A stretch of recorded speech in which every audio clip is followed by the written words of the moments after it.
Hello, everyone. Welcome to another LIC class. On Tuesday, we started the active filter design using op-amps. We mentioned the difference between an active filter and a passive filter. An active filter has an active element. It amplifies the signal. A passive filter does not have any active elements. It's made out of passive elements like resistors and capacitors. And it always decreases the voltage level and it never amplifies the system. So for a passive amplifier, the output voltage is always less than the input voltage. Active filters are made out of different active elements. An active filter is technically a passive filter connected to an amplifier. That amplifier could be an op-amp. It could be a transistor.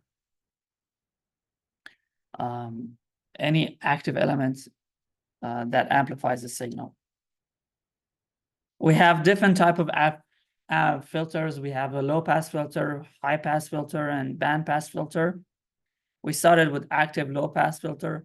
An active low pass filter is it's combined of an amplifier and a passive low pass filter connected to it. For a first order low pass filter, we have one capacitor, one resistor, a first order low pass filter connected to an op amp. The gain of the system is equal to the gain of the operational amplifier circuit.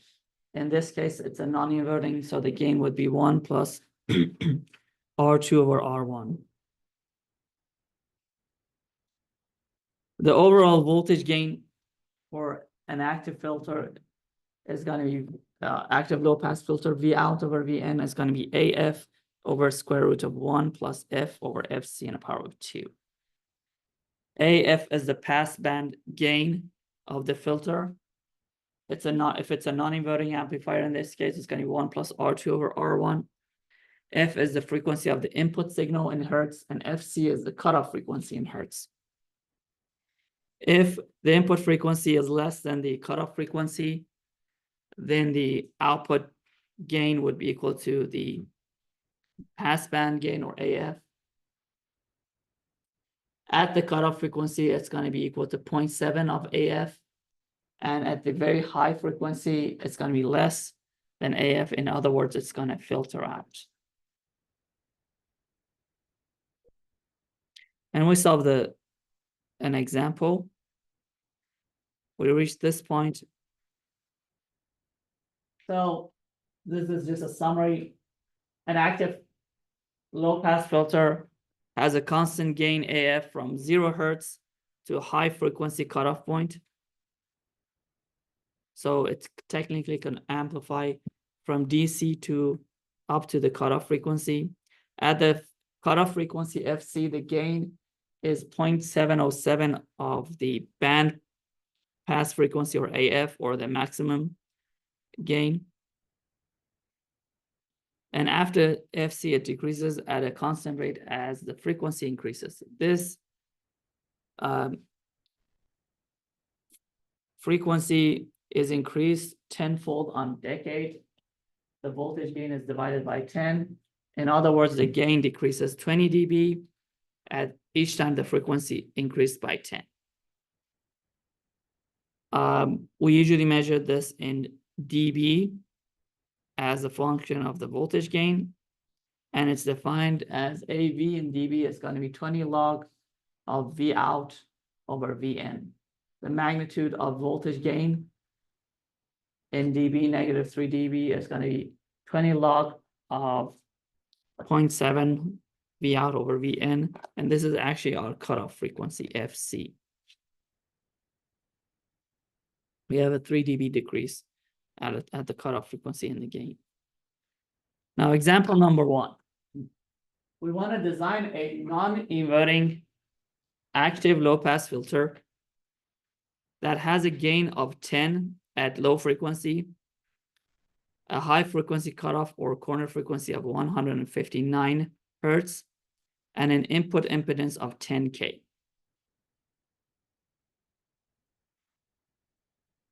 So imagine that we have this same, maybe actually, imagine that we have this circuit and we want to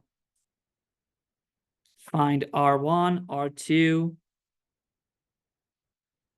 R3 is already given, it's 10K, and also C1. So we want to find R2, R1, and C1. I'll give you 5 minutes. Whoever solves this first gets extra point on their next assignment.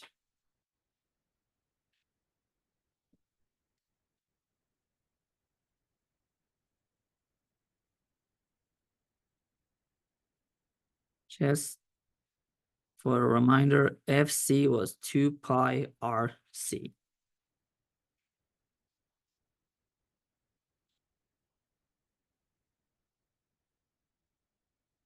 The cutoff frequency.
So the first thing is the gain. Did you get the answer?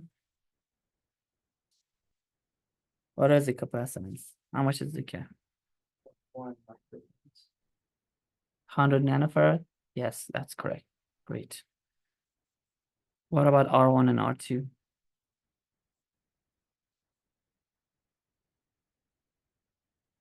So the gain is 10 at low frequency.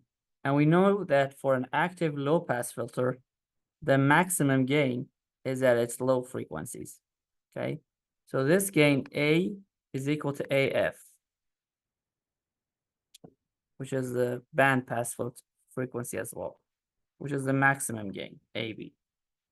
And AF or AV for the band pass is equal to 1 plus R2 over R1, since this is a non-inverting amplifier.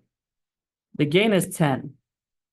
So R2 and R2 could be 9K and R1 could be 1K. Or R2 could be 90K and R1 could be 10K. So we would assume that R2 is 9K and R1 is, so 9K, 1K.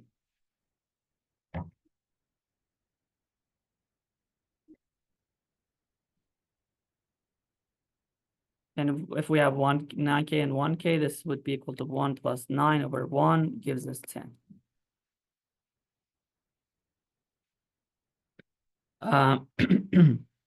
What about the gain in dB? If we want to find the gain in dB, in decibel, it's going to be 20 log of A or AB. So the gain in dB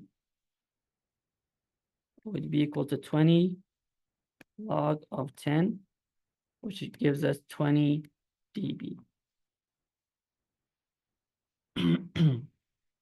And FC, we already know that F, the cutoff frequency is 159 hertz.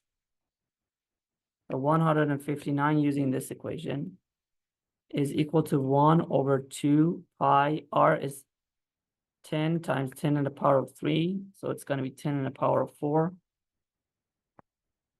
times C. So I'm going to write it here. C would be equal to 1 over 159 times 2 pi times 10 to the power of 4 gives us 100 nanofarad.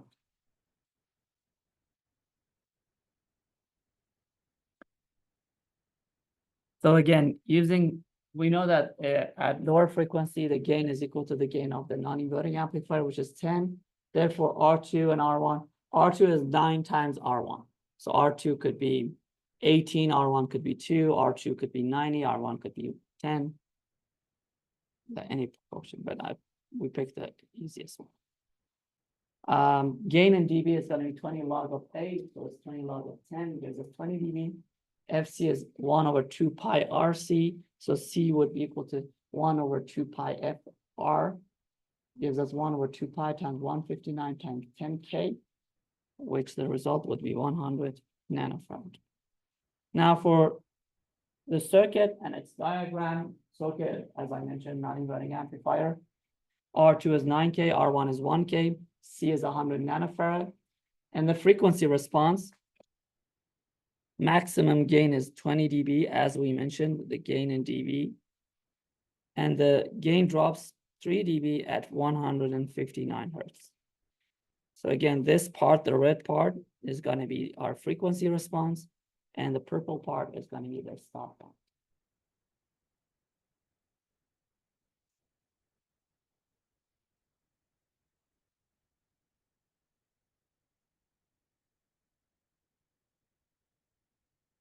Can I go to the next slide? Yes. Okay.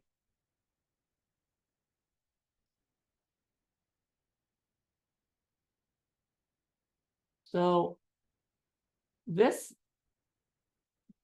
low pass filter has a limitation. The limitation is that if we change the output impedance, then the impedance of the system would change and it would affect FC.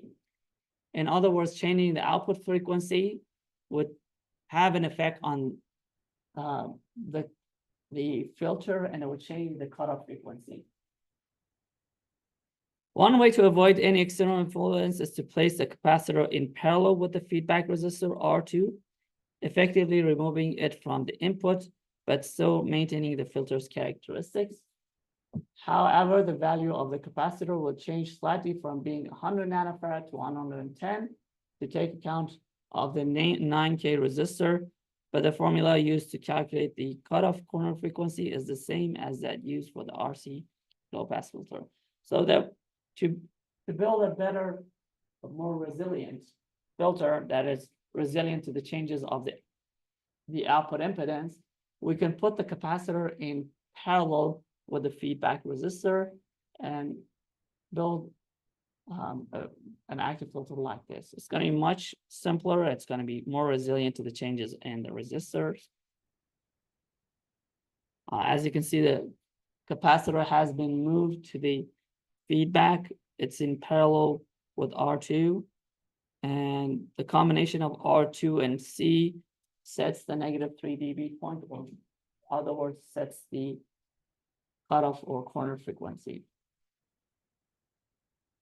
But it also allows the amplifier gain to roll off indefinitely beyond the corner frequency.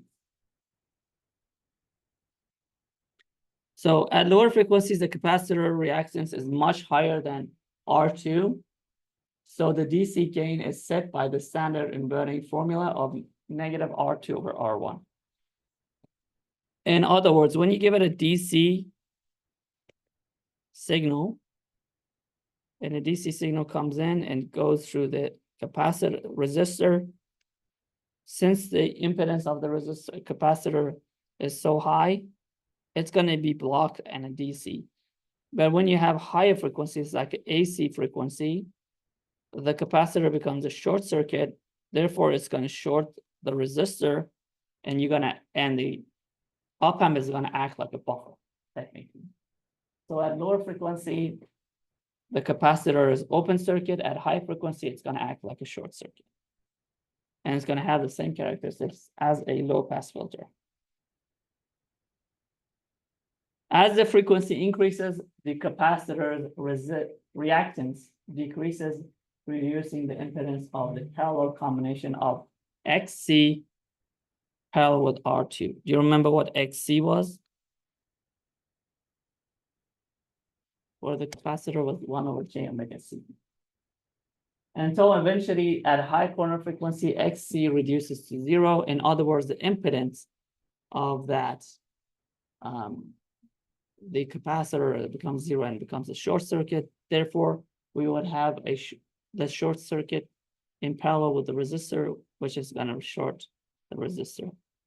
The advantage here is that the circuit input impedance is now just R1, and the output signal is inverted, which the corner frequency determining components in the feedback circuit. The RC set point is unaffected by variations in source impedance, and the DC gain can be adjusted independently of the corner frequency. Another type of active low pass filter we have is called a unity gain non-inverting amplifier filter circuit.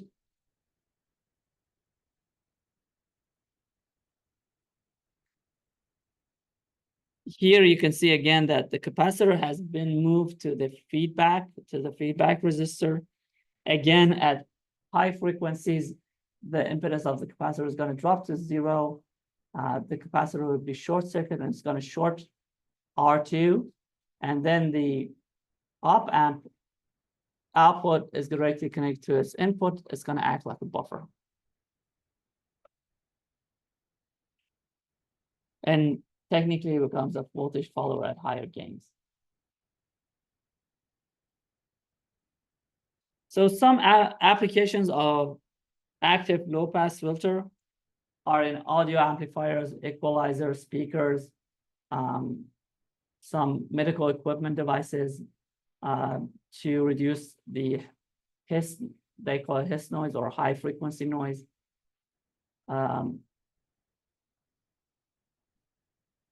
They also call it the bus boost filter as well, bass boost.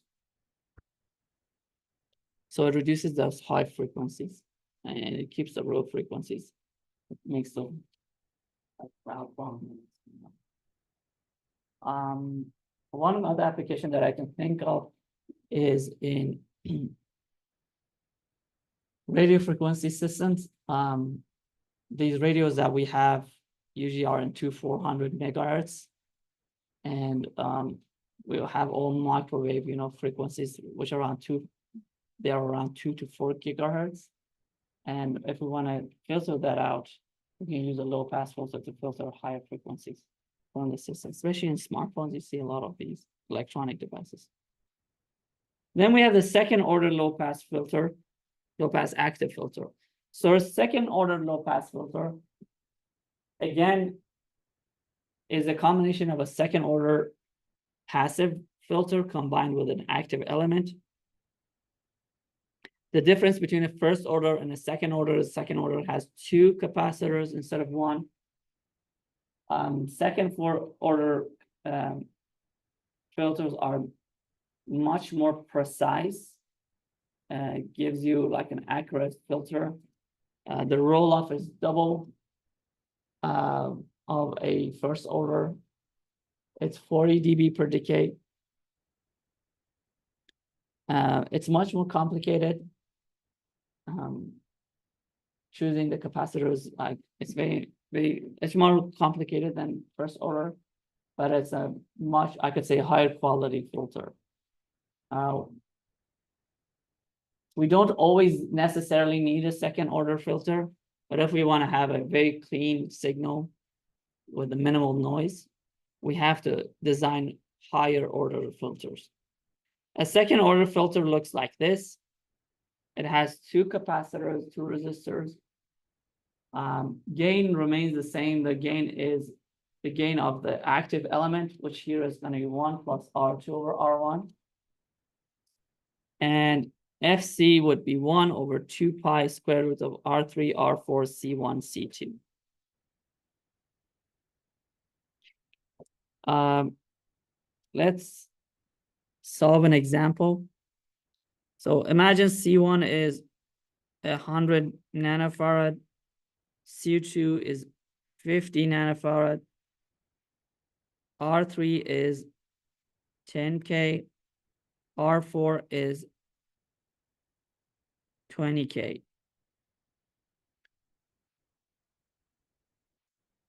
R2 is 25 and R1 is 5.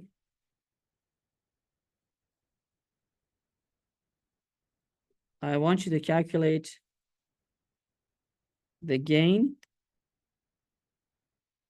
and also the corner frequency to be able to draw the filter graph.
So this is a low pass filter. You don't have a lower cutoff frequency.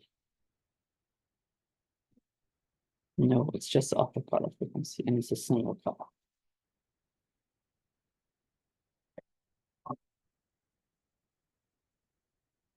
So AB, this is a non-inverting amplifier. So it's going to be 1 plus 25/5. So gain is 6. Okay. And the cutoff frequency FC is 1/2 pi square root of R3, R4, C1, C2. R3 is 10 in the power of 4.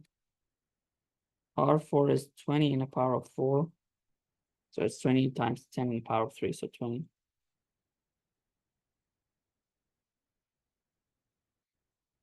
Times C1 is 100 times 10 to the power of -9 times 50 times 10 to the power of -9. What is the result for this?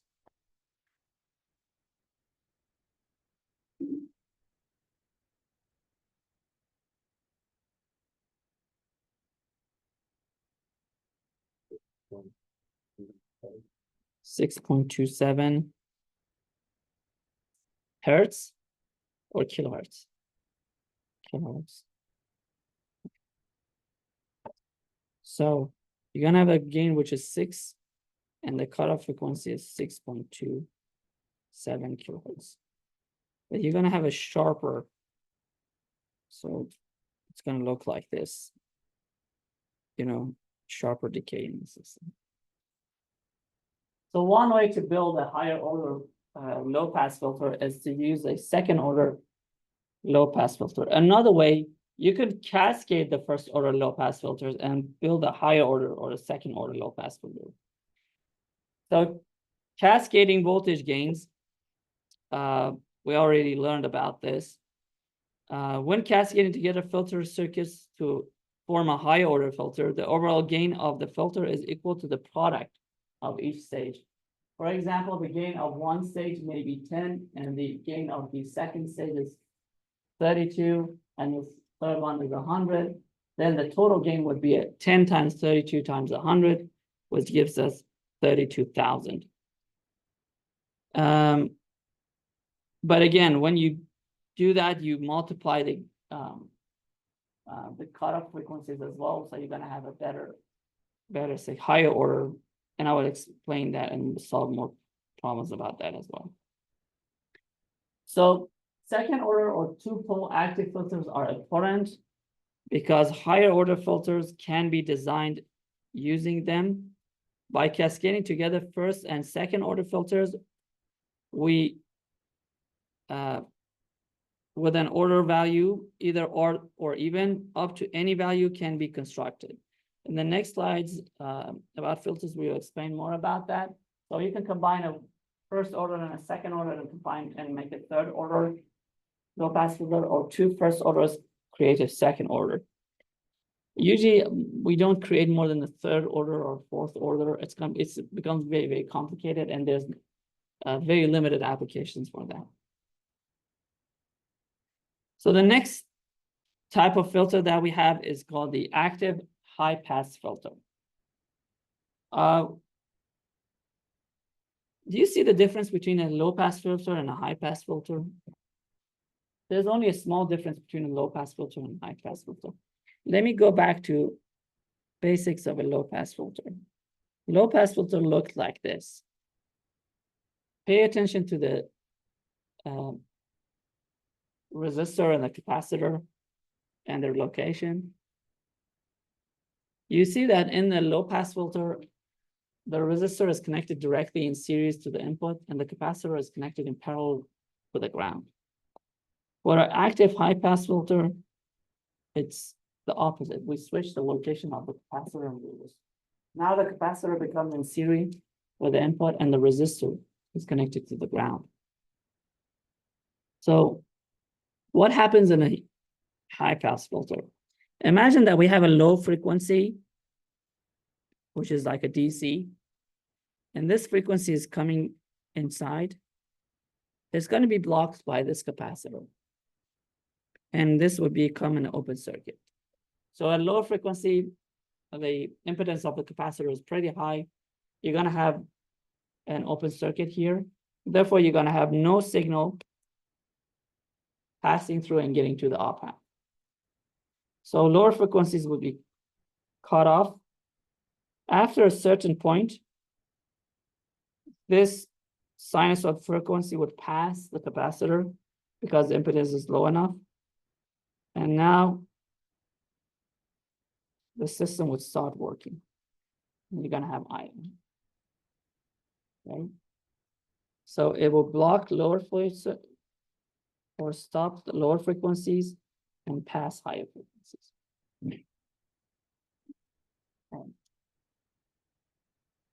But there's a small problem with this. As I mentioned, if we didn't have an active element connected to this, in theory, the upper cutoff frequency would be infinite. So this would go to infinite. But in reality, op amps have limitations on their upper cutoff frequency, and this is determined by the gain bandwidth product. Remember, what was the F high, I could say it was gain bandwidth over A noise. And this was around 1 megahertz. In this particular case, it's a voltage follower. So A noise is 1. So what you're going to have here, it's going to be FH would be 1 megahertz. If it's a 7/1, so it gives us a 1 megahertz cutoff frequency. So if you have an active filter, what happens is that you're going to have a upper cutoff frequency, which is around 1 megahertz. So a high pass filter, active high pass filter, is technically a band pass filter.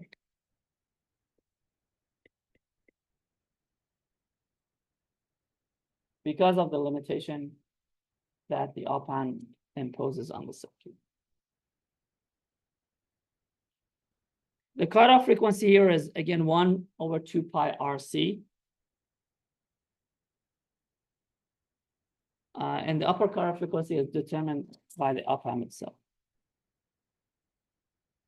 The basic operations of a HPF or high pass filter is the same as for a passive high pass filter.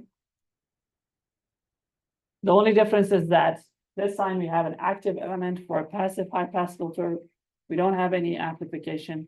Here we have amplification, and that amplification is determined by the op amp itself. The simplest high pass filter is active high pass filter is a passive high pass filter.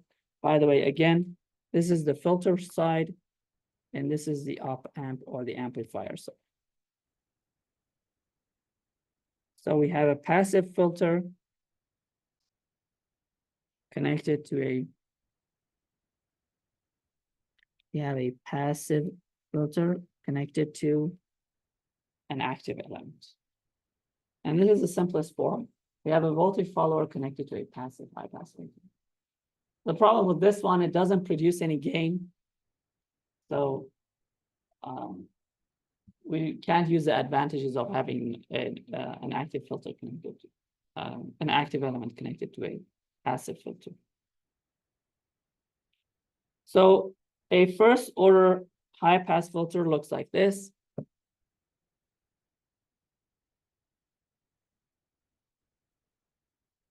As I mentioned, there is no such thing as a active high pass filter, and unlike the passive high pass filter, because of the limitations that we have from the op amp. We can determine the lower cutoff frequency easily by changing the resistor, replacing this with a potentiometer, or changing the capacitor. But changing the capacitor is not that easy.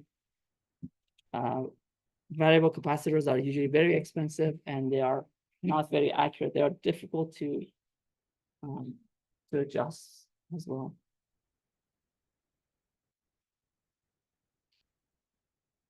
So in the operational amplifier frequency response slide, we saw that the maximum frequency response of an op amp is limited to the gain bandwidth product or open loop voltage gain, AV, of the operational amplifier being used, giving it a bandwidth limitation. Where the closed loop response of the op amp intersects the open loop response. For the 741, we learned that the gain bandwidth product was around 1 megahertz. So that limited its upper cutoff frequency. The frequency response curve of a typical operational amplifier looks like this. When we add feedback, we increased a noise and we improved the frequency response. So adding feedback resistance would increase the overall gain. Sorry, it would decrease the overall gain adding the feedback, but it would increase the bandwidth or the frequency response of the system. So for a system that doesn't have any feedback, it will look something like this. And with a system that has a feedback, it's going to look like that. The lower the gain gets, the better the frequency response is. The higher the gain gets, the worse the frequency response gets. When you have an open loop system, the gain is infinite. You have the minimum gain back. So there's a trade-off. Do you want high gains or you want a better frequency response in the system?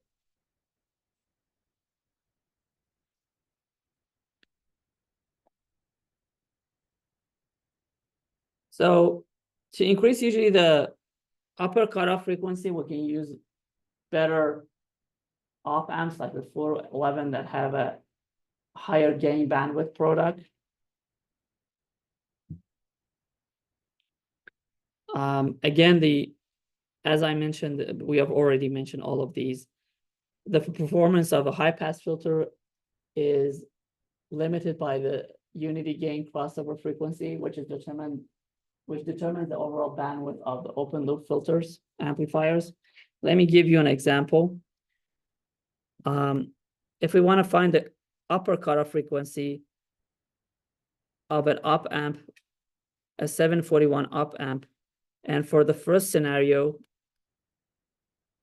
R1 is 10, R2 is 20. For the second scenario, R1 is 25 and R2 is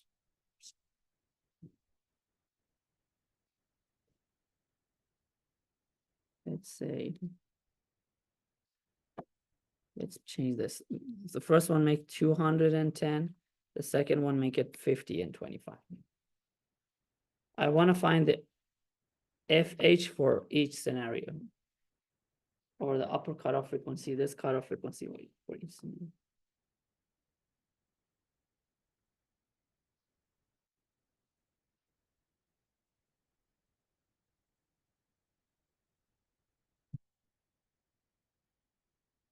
Our class is until 10:20, yes?